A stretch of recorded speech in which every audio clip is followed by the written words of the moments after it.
Yes, we've learned that troops are expected to have their orders extended until the end of December. And Fox 5's Melanie Alnwick, she joins us now live from Union Station with the latest details on the takeover. Mel.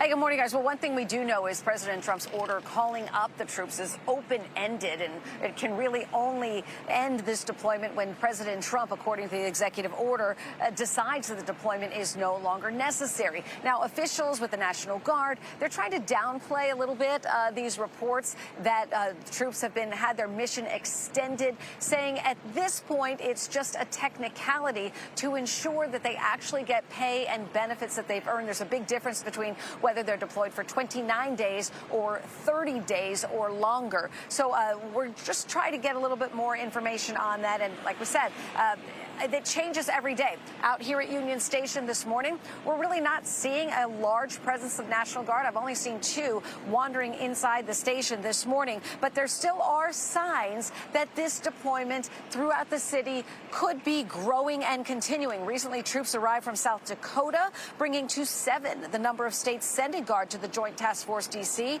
Yes, troops have been seen standing guard and doing beautification work like picking up trash and pulling weeds, but they've also been assigned to patrol metro stations. While armed, they've been authorized to patrol neighborhoods and assist in local police activities.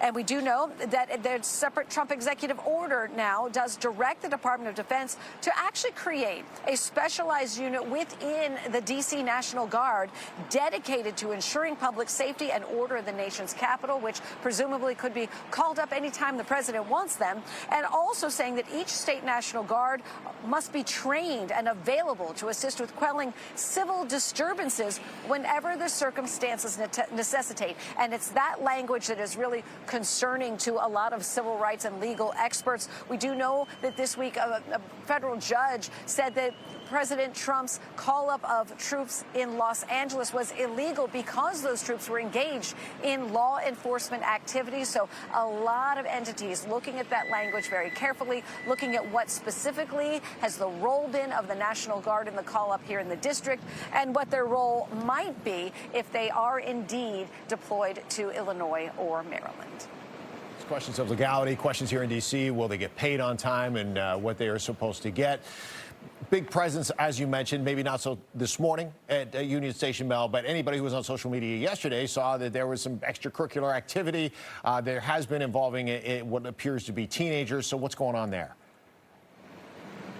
Yeah, so apparently what I understand from my sources with Amtrak police is that there have been ongoing social media coordination among some of these groups of teenagers who plan fights here at Union Station after school. We saw on social media video of some of those fights on Tuesday. You can see that they were involving Amtrak police. National Guard were there as well, but we did not see them doing any actual detention of folks. We saw them assisting in crowd control with some of these teenagers. And then big questions happening yesterday, video of Amtrak police asking people what their business was in Union Station. Some folks thought that that was an ID check, but what we were told by Amtrak media relations is that indeed it was a ticket check to ensure that folks coming into Union Station were actual passengers, that they had actual business at Union Station. They told us it was a one-time thing for Wednesday